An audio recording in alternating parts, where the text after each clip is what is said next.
Who doesn't love Huey Lewis and the News? They're the best. Welcome, everybody. This is our new episode number 2 of Back in Time, as we look back at famous people, teams, and all kind of different things that happened in Buffalo sports past. I'm John Boutet. I'm going to run your Zoom meeting tonight, but I've got 2 very, very exciting guests. We're very happy to welcome Chris Ramsay. Chris Ramsay is the son of Dr. Jack Ramsay, the great Buffalo Braves coach, ESPN commentator, and all-around great guy. Welcome, Chris. Thanks, John. It's great to be here. Great to have you.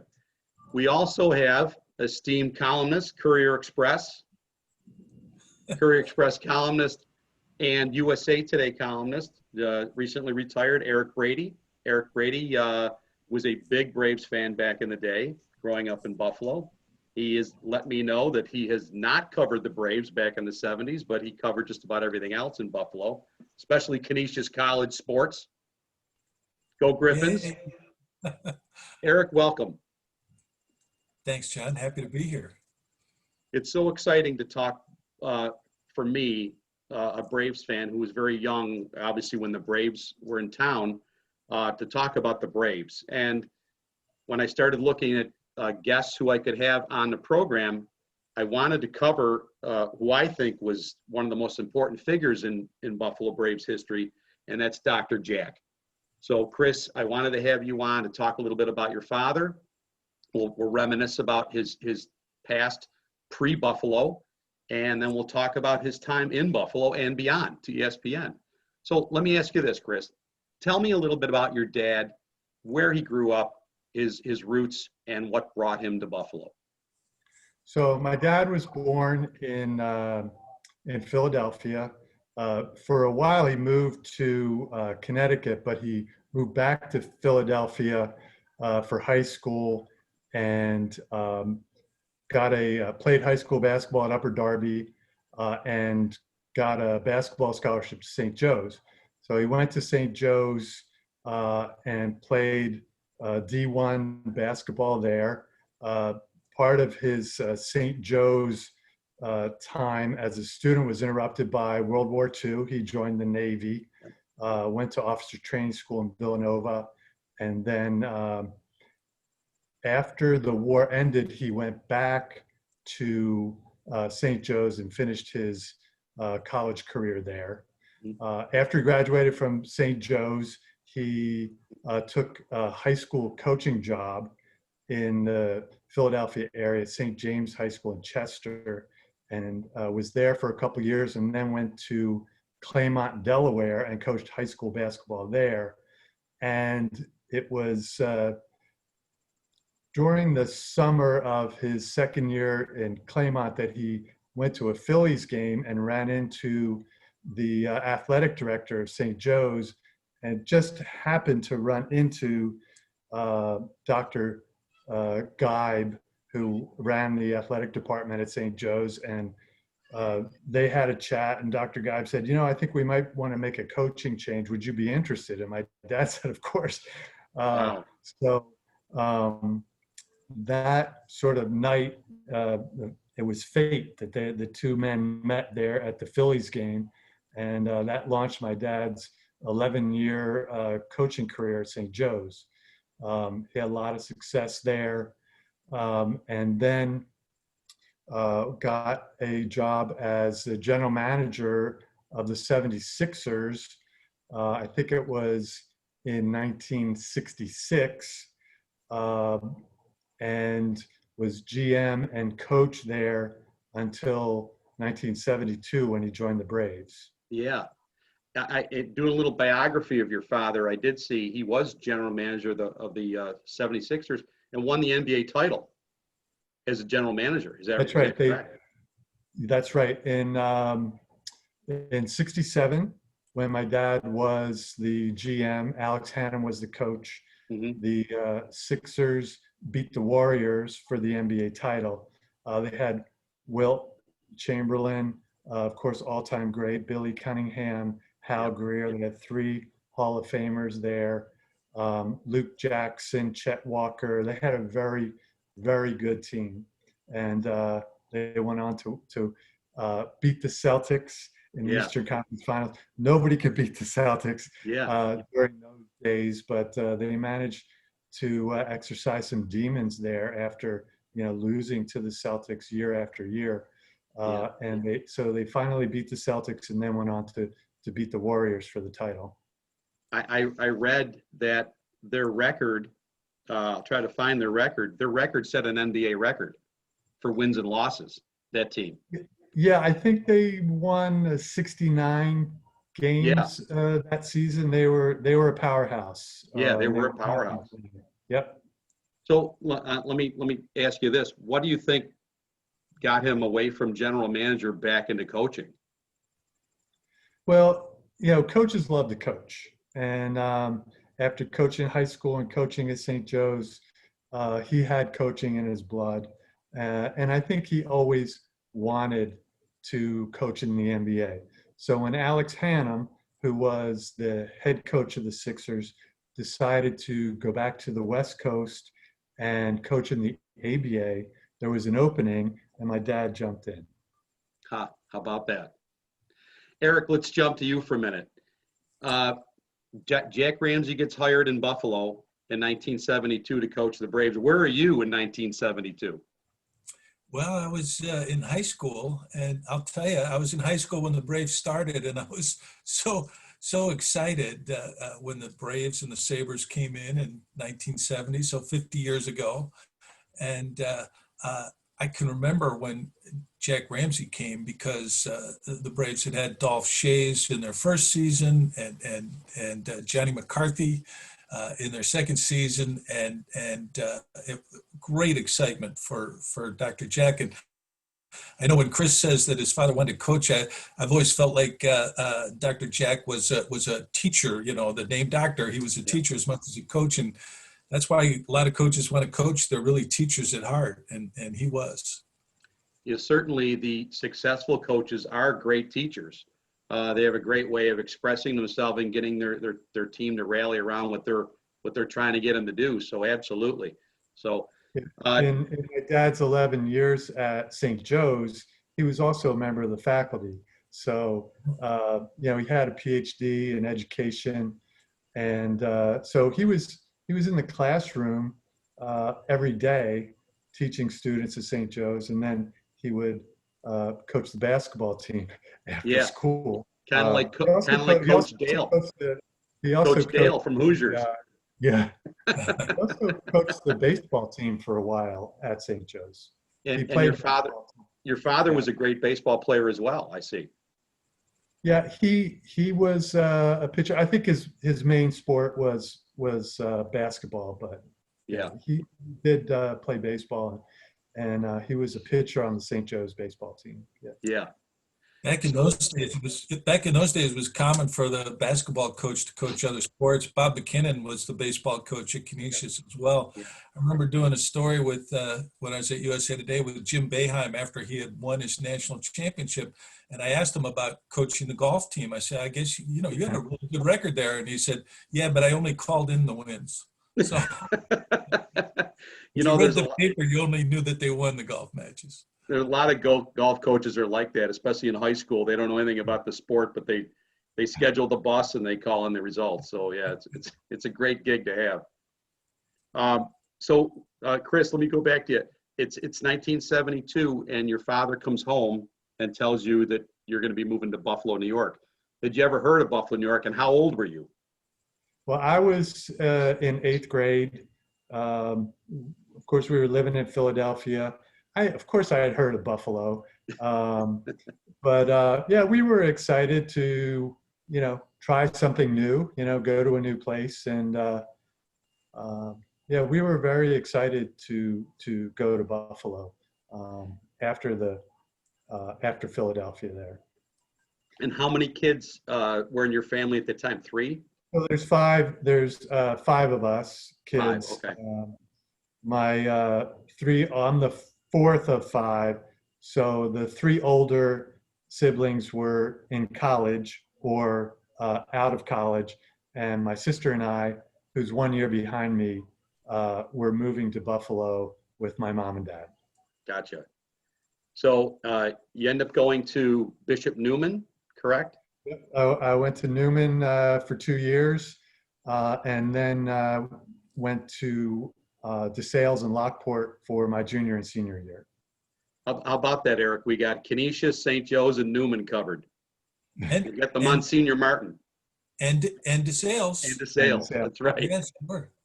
You don't forget St. Francis de Sales is the patron saint of journalists. So Oh, I- that's good to know. I did not know that. Now we know. Erik Brady always coming through with that unknown story. So anyway, let me just get into a little Braves history in 72, 73. The team is coming off a terrible year. That the first 2 years are actually pretty pathetic. The Braves didn't really have a big star at that point. Elmore Smith had come in the second year. He was probably the biggest name. They did have rookie Randy Smith, who came out of Buffalo State. There was a lot of excitement about getting Randy. So the team was really kind of weak in 72, 73. So your dad had a big mountain to climb here in Buffalo.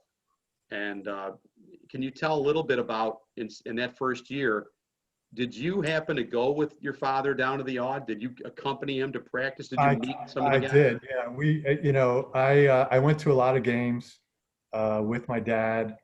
But the first year was hard, 21 and 61. So that's like win one, lose three, win one, lose three. Yeah. So there was a lot of losing in that first season. We had McAdoo as a rookie. Yep. It was McAdoo's rookie year. We had Elmore and Randy.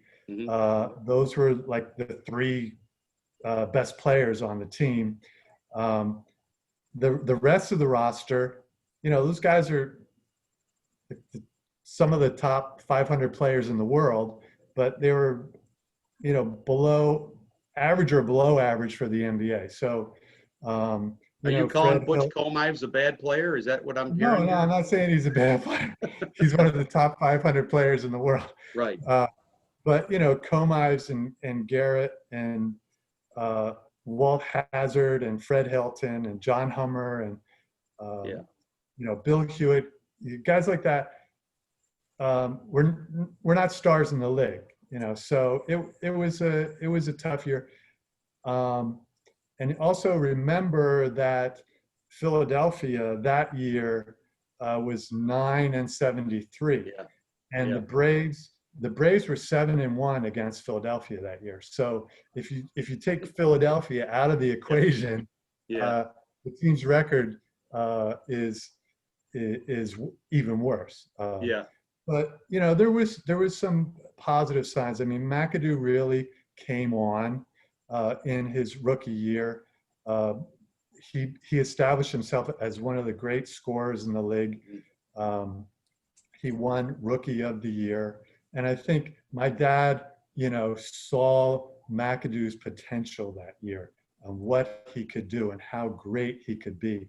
So, before New Year's, McAdoo had 0 30-point games. After New Year's, he had 12 30-point games. He really kind of came into his own there, and I think my dad figured out how to use him to his full potential there, and started to envision how he could build a great team around Bob McAdoo. Number 11. He was fantastic. Eric, what do you remember about Bob McAdoo when he came in 72, 73? What do you remember? I know he came as a hardship case, correct, in the draft? Yeah. The other thing I remember is Jim Baker at the Courier Express kind of bird dogged the signing. It was going on out at a suburban motel, and who knows how, but Jim Baker got a tip that they were out there, and he went and knocked on the door, and Eddie Donovan looked, shocked and said, "Bob McAdoo in there?" And he went over to the next door and knocked, and Bob McAdoo answered the door. So, oh my God, that was his introduction to Buffalo. But when you look back at that era, the Braves had McAdoo, and the Bills had OJ, and the Sabres had Hugh Perot. I mean, you could argue the best players in each of those sports during that time were all in Buffalo. No question. I mean, it probably came a little bit more in the middle of the 70s when McAdoo became the league MVP, but no question. I mean, talent alone, Gilles Perreault was the best in the NHL, and McAdoo was by far the best shooter. And, you know, of course, OJ was probably the best running back of the 1970s. So you're absolutely right, Eric. It was interesting what Erik said about, you know, having to bird dog the signing of your number one draft pick. It was really a different era back then, especially because, you know, you would draft a player, but you were never certain if you could sign him because he was also drafted by the ABA. Yeah. And a lot of guys would get drafted by both leagues and end up not coming to the NBA, at least not right away. Yeah. So I think that happened with McAdoo. They were uncertain if whether they were going to get McAdoo. And the Braves were also uncertain about whether they were going to get Ernie DiGregorio the next year. They drafted him, but the ABA drafted him also. You know, players were jumping back and forth between leagues. So, you know, of course, that doesn't happen anymore. But it was definitely a different time, and there was a lot of uncertainty about could you sign the draft pick? Would players stay after their contracts ran out? So that was interesting, Erik, about trying to figure out, you know, if McAdoo was in town for the signing. Back when reporters had to actually, you know, walk the beat and try to find things out like that. Now it's just, you know, click on your phone and, you know, see the ESPN notice of what happened. Chris, I got something for you. I don't know if I've shared this with you before. I may have, but I'm going to share this with you. And Eric, this might be the first time you've ever seen it too. You probably won't be able to read any of this, but this right here is Jack Ramsay's first contract to coach the Braves. Wow. It's a 2-page contract. I acquired it a number of years ago, and it is hysterical to read these things because it was such a simple time. And I just want to refresh your memory of what period we were talking about, the 1970s. Chris, your salary for your father was $57,500 a year to coach the Braves. Wow. So, you know, that's probably stipend money this year for the NBA. And it also says there's some things in here that says that they had to provide your family with a car. Yeah, we had a AMC car that said Buffalo Braves on the side, and the AMC Pacer. I don't know what it would have been. I think it was we had a Dodge Charger, and there was also a Dodge. I think it was Paul Snyder must have had a deal with a Dodge dealership in town because I think it might have been a Dodge Dart. Yeah, we got Dodge. We got a lot of Dodges. They had an ad in the programs. Dodge had a big ad in the programs, in the Braves programs. And I find this funny too. It says if the team qualifies for the playoffs, they would owe your father $10,000. Yeah.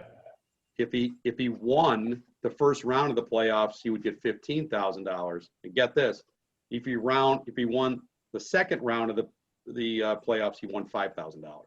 So he's going down the further he goes into the playoffs. And if he won the championship, he would get 10.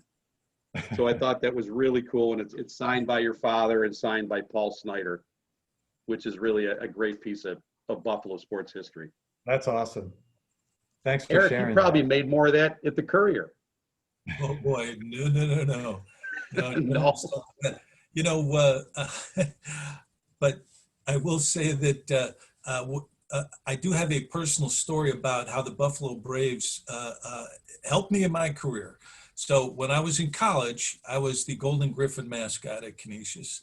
The captain of the cheerleaders, Sheila Wren, her sister, Cass Wren, was the secretary for Rudy Martzke, the PR guy.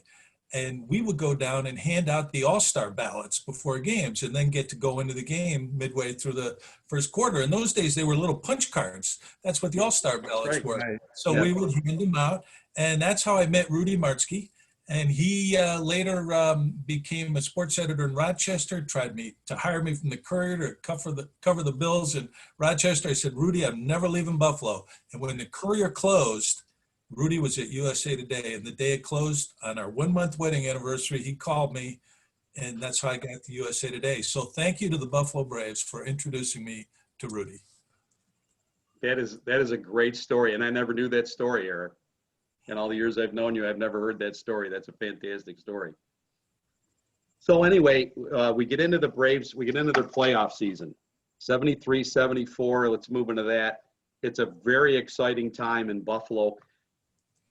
I think the Braves, it was probably the best year of the Braves because, at least in a fan perspective, because the Sabres missed the playoffs that year.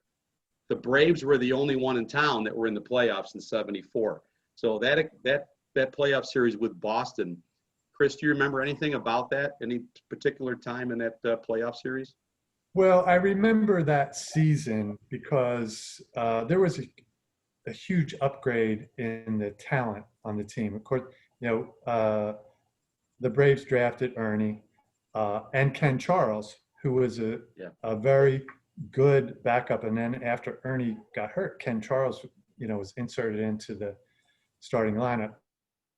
The Braves also got Gar Hurd. The Braves got Jack Marin and Jim McMillan. So these guys, along with McAdoo and Randy, really were the core for the next 3 years and 3 years of success in Buffalo.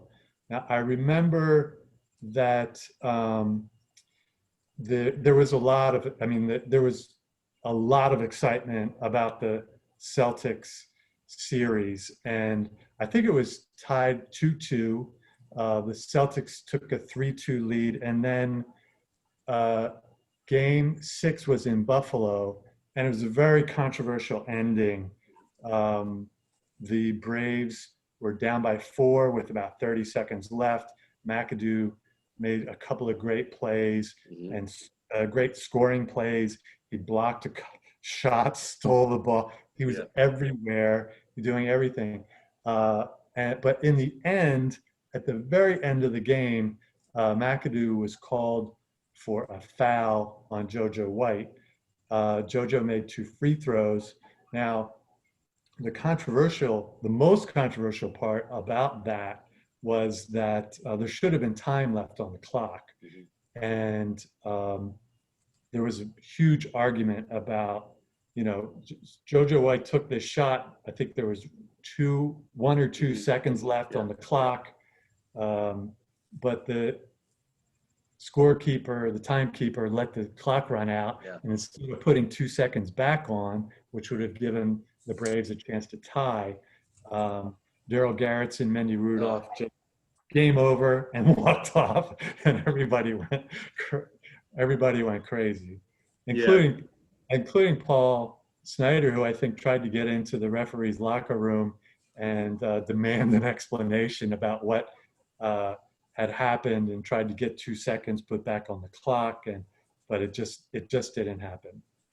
I wonder if that timekeeper back in that day was that an NBA official or was that a Buffalo official?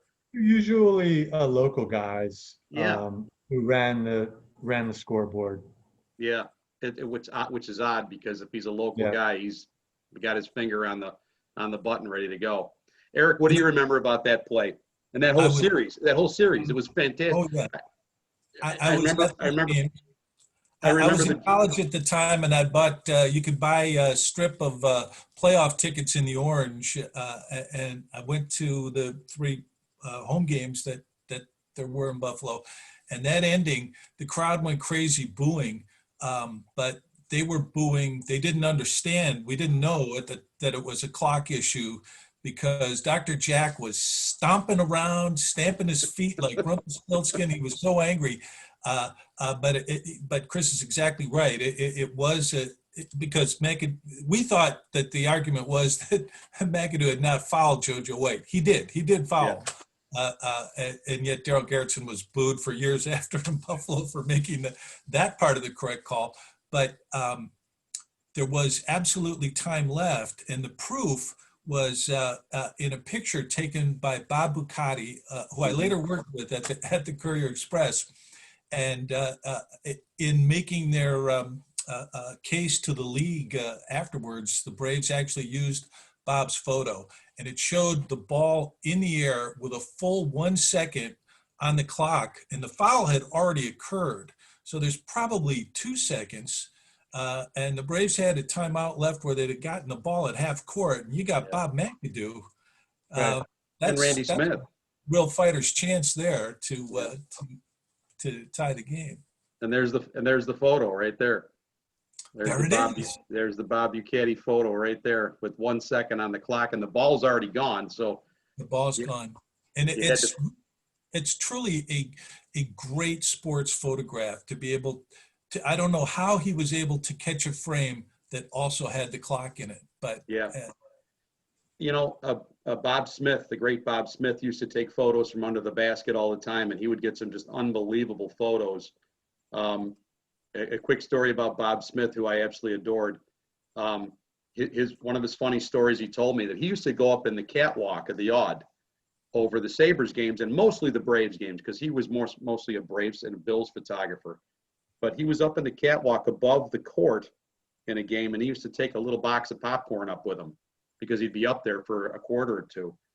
And he put it on the railing, turned his camera, and knocked the popcorn off. It came flying down, smashed on the Odd floor, and the next thing you heard was Danny Neverett saying, "Fans, please refrain from throwing anything on the court or you will be dismissed." And he backed up against the hoping nobody saw him. But that's a great Bob Smith story. So the Braves that year, boy, that was their time. 74 was, what a great team they had that year, and they really took it to the Celtics, who ended up winning the NBA title that year. So a case could be made they were the second best team in the NBA that year. Yeah. Chris, I'll ask you this. The Braves were known for the run and gun. I mean, they could really run and score with the best of them. They were a little bit lacking on defense. Yeah. Was that your dad's theory? Did he want to run and gun, or? I think my dad always loved offense. He was excited to have real athletes on that team, elite athletes like Randy and McAdoo and Ernie and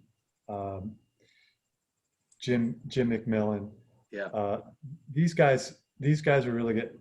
So, they had either the number one or number two offense in the NBA from 74 to 76, those 3 years. Yeah. So he really liked the run and gun style. And he had a lot of weapon. I mean, obviously McAdoo is an elite scorer. Randy, I remember him just telling me all the guys have to do is when they get a rebound, they just have to throw it to the other end of the floor. Yeah. Because Randy will be the first one. No matter where he is, Randy will beat everyone else to the other end of the floor, get it and dunk it. Randy was the fastest player in the league, probably jumped higher than any player in the league. Yeah. So he had some offensive weapons there. I think they had 6 players in double figures, which kind of unusual, if not unheard of. In the NBA. Yeah. Erik, I know you know a lot about Randy Smith and his career at Buffalo State. Can you talk a little bit about Randy and what a great athlete he was and his fame at Buffalo State? Oh, he was an amazing athlete. He was in the faces in the crowd in Sports Illustrated when he was at Buffalo State, because he was a first-team small college All-America in soccer, first-team small college All-America in track, and second-team in basketball as small college All-America. And when he got to the Braves, his first year was under Johnny McCarthy, and when McCarthy was later coaching at Canisius College when I was a student there, I asked him about Randy Smith, and he said, I have never seen a basketball player in better shape, because he came from a soccer field where you got this much you got to run, Yeah. and he was just an incredible athlete, and he taught himself how to be a scorer from the outside, because when he played at Buff State, he generally could just drive and score that way.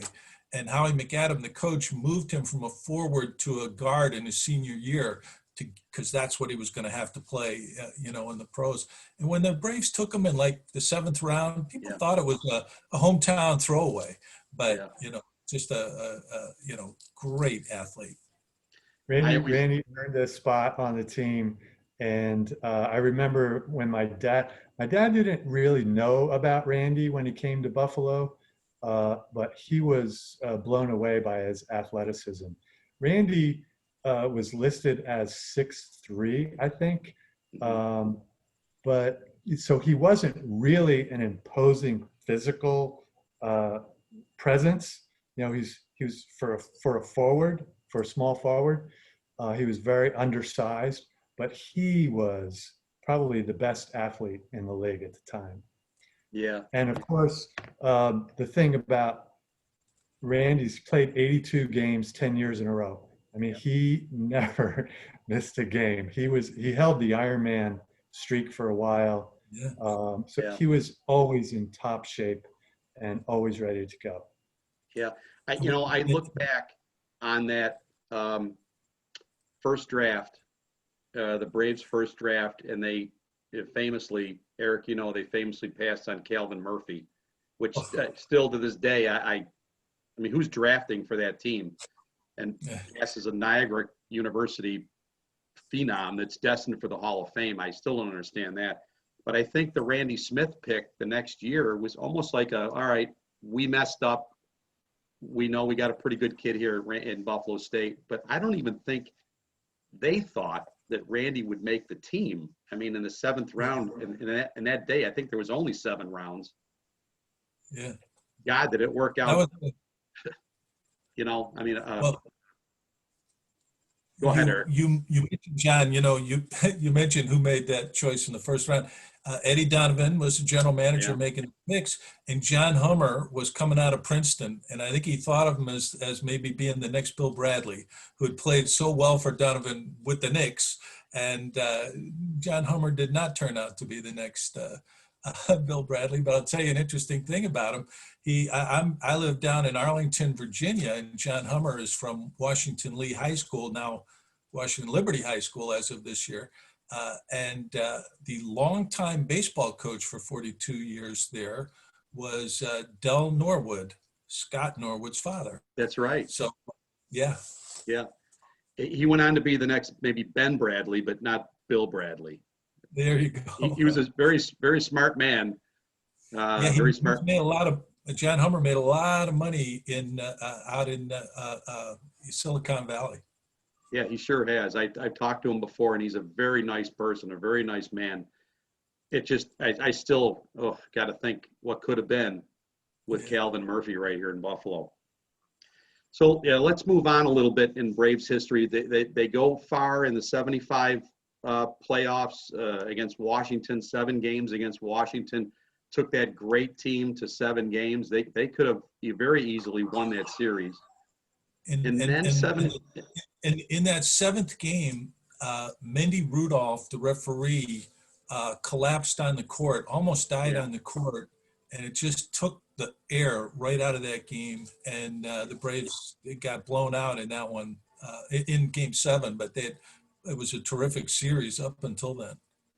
I remember my dad saying that when Mendy Rudolph collapsed, and like you said, Eric, I think he may have had, I'm not sure what happened to him. He may have had a heart attack or some kind of attack or episode there on the floor, and they had to take Mendy off on a stretcher. The game was delayed for a long time, and my dad said, like you said, it took the air out of the place, and it really affected some of the Braves players, and It was unfortunate that happened. I think Mendy recovered from that and was able to referee again. Yeah. But yeah, it was definitely a turning point. McAdoo had a 50-point game in that series, and he was at the height of his powers there. I think that was his. I think that was his MVP year. It was, And yeah. yeah, he was just. I mean, he was unstoppable. McAdoo, I think, is one of the most underappreciated superstars in NBA history. I know he was MVP. He's in the Hall of Fame. He has received a lot of accolades, but people don't talk about McAdoo when they talk about the all-time greats, and I think he really is one of the all-time greats. He, to me, was kind of like what Kevin Durant is today. He was the first. Yeah. He created the mold for Kevin Durant. He's a smooth shooter. He could shoot from anywhere. Of course, this was before the 3-point shot in the NBA. So I'm sure he could have scored even more had they had the three. Nobody could cover Bob McAdoo. No. The big guys, Kareem Abdul-Jabbar, Willis Reed, Nate Thurman, those guys couldn't come outside with him. And the guys who could come outside with him, he would just pump fake and drive around them and dunk. Yeah. So There was a big uproar in Buffalo when I believe it was maybe 2000 when the top 50 NBA players of all time list was released and he was left off it. It just, I don't understand it. That's a sign where he doesn't get the recognition that he deserved. Yeah. He was just like you said, he was fast and could shoot and was big. He was a big rebound. But correct me if I'm wrong. I think he's the last player still today to average a triple-double in a season. Is that correct? He had over 30 points and 20 rebounds, or was that it? 20 rebounds a game. Last player to do that. That's unbelievable. And that was 1970. Yeah. It was, that was, going on 50 years ago. So that's crazy. Let's move on to 1976. And the team's starting to take a little bit of a dip, but they still make the playoffs again in 76. They actually win a playoff series against Philadelphia. That had to be cool for your father to go back to Philadelphia and win that series in Philadelphia, in Game 3 in Philadelphia. Yeah, that was a best of 3 series, which they don't have anymore. But Philly won 1, Buffalo won 1, and the third and deciding game was at Philadelphia. And it came down to, came down to the very end. And on the final play of the game, McAdoo is fouled and he gets 2 free throws to win it. Now in Philadelphia, they had, at the Spectrum at the time, they had these wires attached to the basket to hold the basket in place. And the fans were on the wires rocking the basket. So the basket's going back and forth like this. Dad's like, stop the game, wait and get those fans off the wires. Yeah.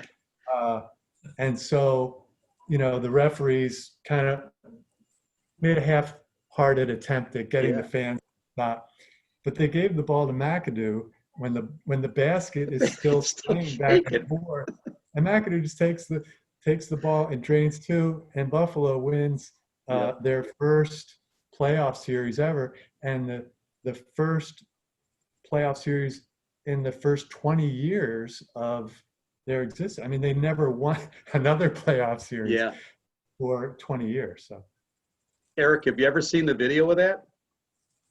Of the basket shaking? No. Yeah. But actually, the game was recorded. Someone who recorded the CBS broadcast, the great Don Criqui, Buffalo native, was on the call that day. And just like Chris said, the basket was shaking. And it was funny because McAdoo went to take the free throw and he actually faked the guy out. He kind of halved it, and then the guy started shaking it and he waited. until it kind of calmed down. Then he made it. It was like, what is this? You know, it was crazy. But that had, like I said, that had to be great for your father to go back to Philadelphia and win that series. That had to mean a lot to him. Yeah, I think it did. And, you know, my dad liked to win, whether it was against Philadelphia or Golden State or Detroit or Chicago or whatever. Didn't matter. Yeah. He Or loved to St. win. Mary's. It didn't matter. He just wanted to Yeah. win. Right. They went on to play, you know, the Celtics again in '76. Another great series, 6 games, and they lose in 6. Another great effort, but still did not get to where they wanted to be. After the game, Chris, do you know what happened after that? I mean, can you kind of fill us in after the Celtics series ended in '76? Well, I think my dad knew that the writing was on the wall in Buffalo for him. He and Paul Snyder did not always get along. I think they both were very competitive and they both wanted to win. But I think Paul Snyder wanted to exercise a little bit of control in the basketball decisions, and my dad wanted to maintain control of the team, especially all the coaching decisions. So they had some disagreements, and I'm pretty sure that you know, my dad knew that he was going to get fired at the end of the season, regardless of how the team performed in the playoffs. So he knew that Portland was going to have an opening, and I think he was pretty confident that he could get that job if he wanted it. So you know, he kind of at the end of the season, Paul Snyder fired him, and he just made this smooth transition into the Trailblazers job. He couldn't have went to a better place.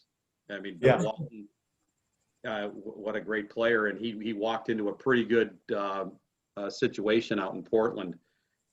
Did he miss Buffalo? I know later in life I saw many interviews with your father, and he always had a soft spot in his heart. He always talked so highly of Buffalo. Can you tell about how he felt about Buffalo? Well, I think he really liked Buffalo. I think he liked his players and he liked the team. When he was winning, when he was coaching a winning team, he was excited about everything. Yeah. You know, so living in Buffalo and coaching the Braves, I know that he loved that experience. Yeah, that's great. You know, Erik, tell us a story. I want to get the story in about you covering the final. Here's what I wanted to say though about Dr. Jack going to the Trailblazers. Of course, he won the championship there, and my old buddy Tim Wendell wrote the Bible here, the Buffalo Home of the Braves, and Great book.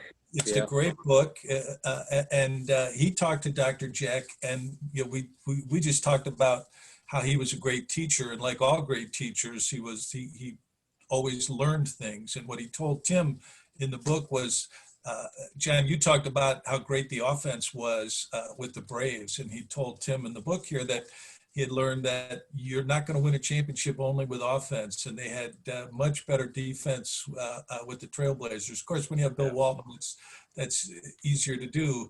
But he was that worked out better for Dr. Jack and Paul Snyder, didn't it? Yeah, it sure did. We still missed him terribly. I mean, the team fell apart after that. The writing was on the wall in Buffalo that Paul Snyder had no real intention of sticking around for the tough years, and he just, I don't know. Erik, what do you think? I mean, do you think he just lost interest? Do you think Paul lost interest?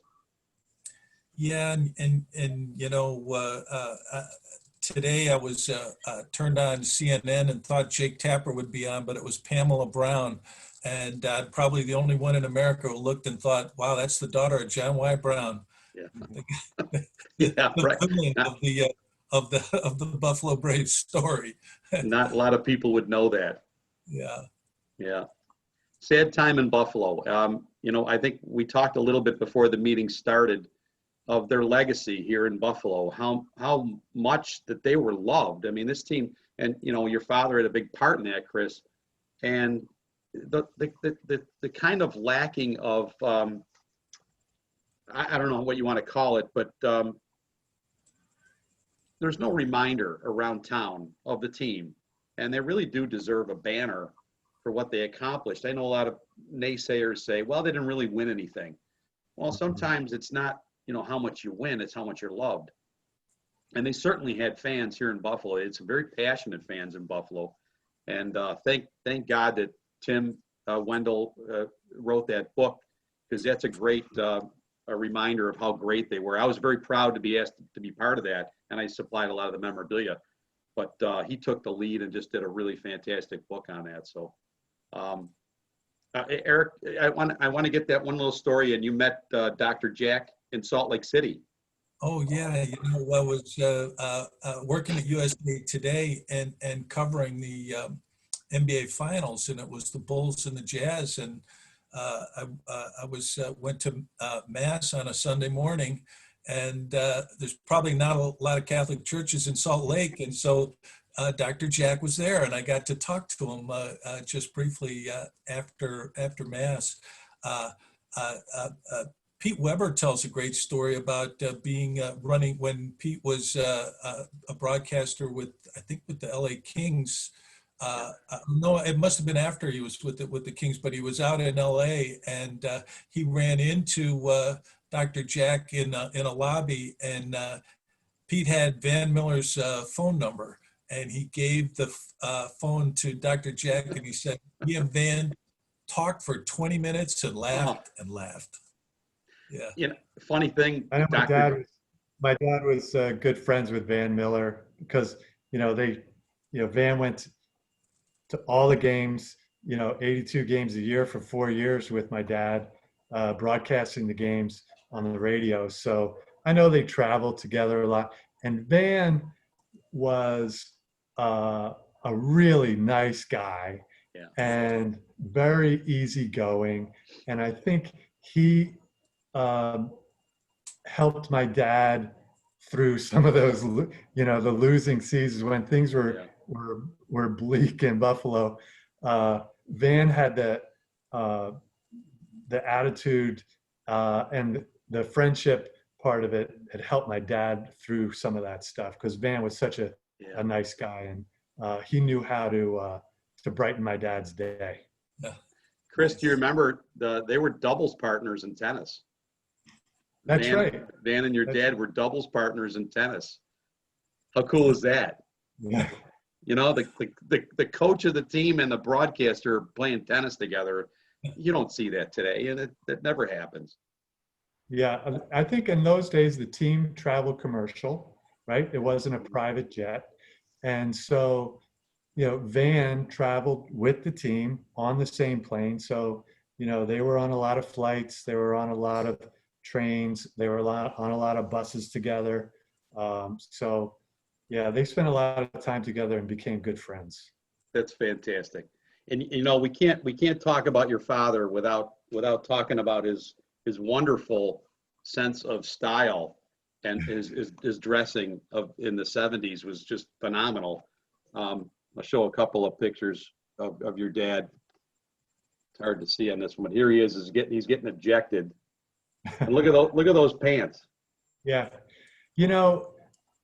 John, I don't know when my dad got interested in clothes, because when you look at pictures of him when he coached St. Joe's or when he was with the Sixers, he wasn't really a flashy dresser. I think at some point during the 70s, men's fashion became a thing, and he jumped in with both feet.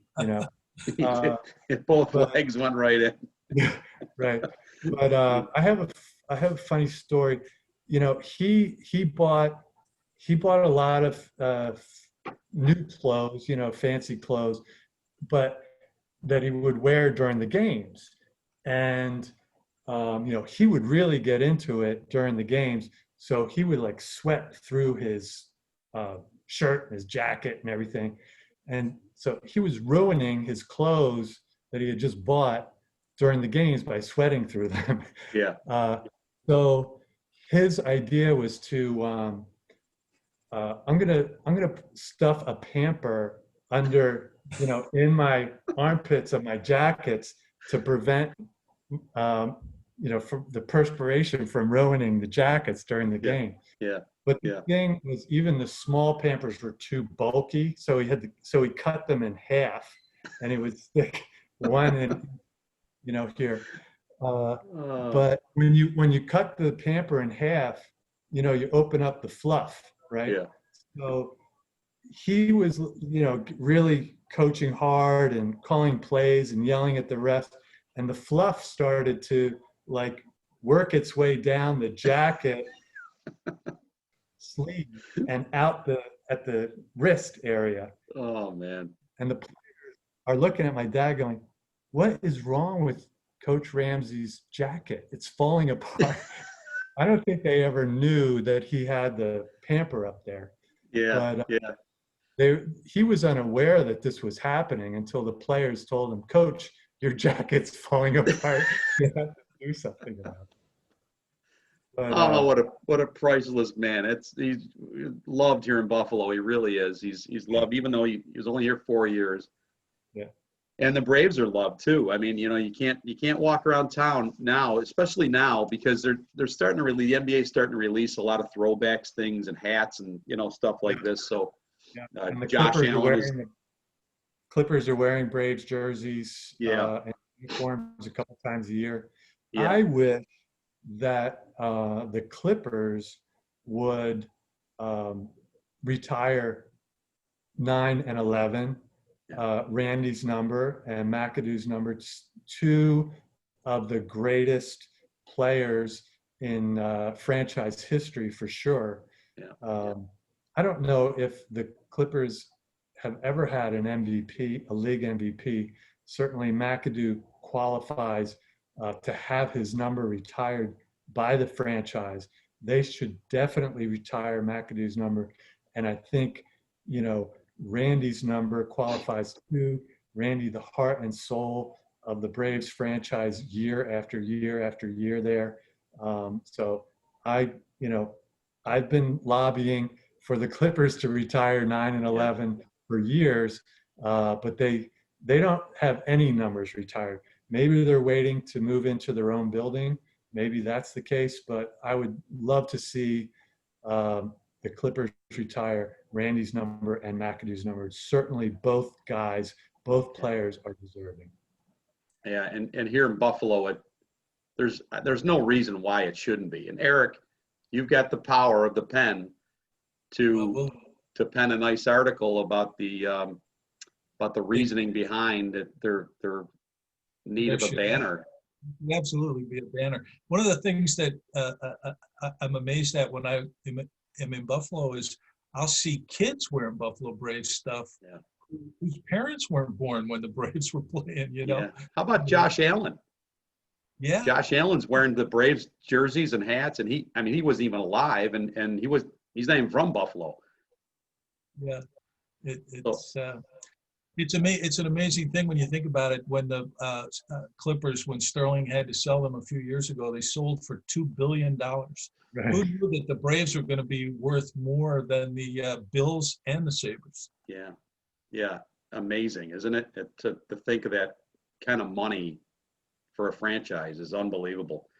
I want to get Erik, your opinion, your thoughts here. I sent you an article that you wrote May 17th, 1982.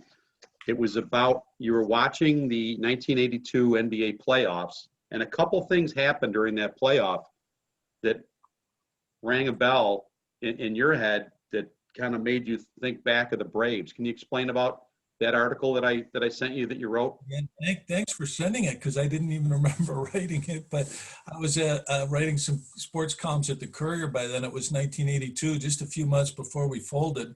You know, the Courier Express is like the Buffalo Braves. We're gone. But what had happened was McAdoo had made a great play that echoed one that he'd made for the Braves, and also. And I think he was with the Lakers then. And Archibald had gotten hurt in a game with the Celtics, which had echoes of his terrible Achilles injury in the preseason, where the Braves had traded for him and lost him for that full year. And he was healthy the next year, but by then he was in Boston. Now, most of the players ended up going with the Clippers, like Randy Smith, not to San Diego, but ones who had personal services contracts with, I don't remember if it was John White Brown or Mangurian, but some of them ended up going to the Celtics, including Ray Melchior, the trainer. Yeah. And he was the one who ran out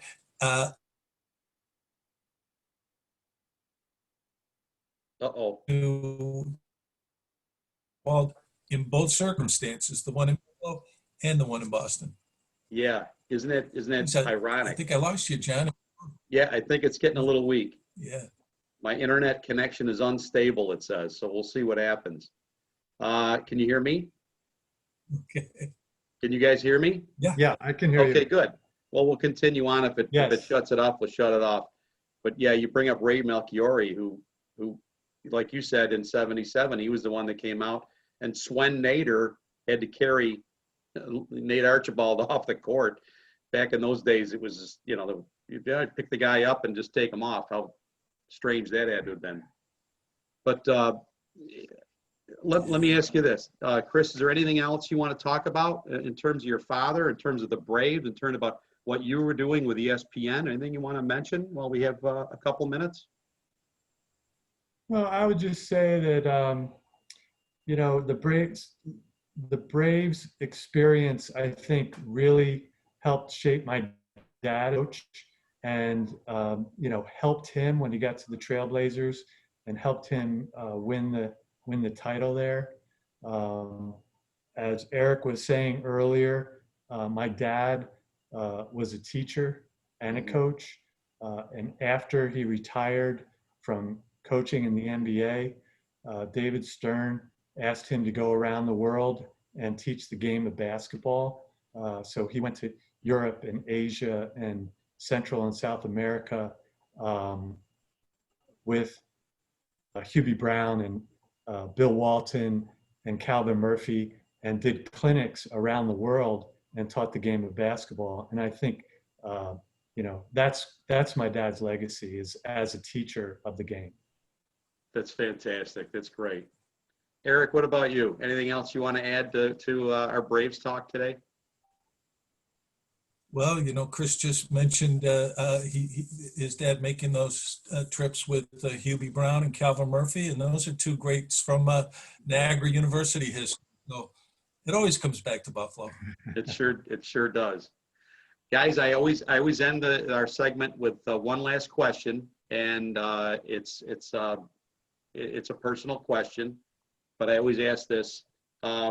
Chris, what is your favorite Beatles song? My favorite Beatles song is probably "Here Comes the Sun." Oh, I love you, man. It's a great song. Erik, top that. I can't, but it's Yesterday. Yesterday, oh man, another great song. Yeah. Last week we had Mike Robitaille said Imagine. Mike Robitaille said Imagine last week, and Pete Weber said The Long and Winding Road. So we're going to end on that. Guys, this has been fantastic. Thank you so much for both coming. I hope you both can hear me. It's a little shaky. The internet is a little shaky, but I hope you both can hear me. And thank you so much for joining us. And I'll have this up on YouTube, and I'll send you both the link, and you'll be able to watch yourself on TV here, and then share it with your family and friends. Thank you both for coming. Chris, thank you. Erik, thank you. Guys, Jen. Let's make that John. happen right there. Thank you. Yeah, thank you, and thank you for allowing me to meet Chris. I've really enjoyed this. It's been Absolutely. great, guys. Thank you. Thanks so much, guys. Have a great night. Bye-bye.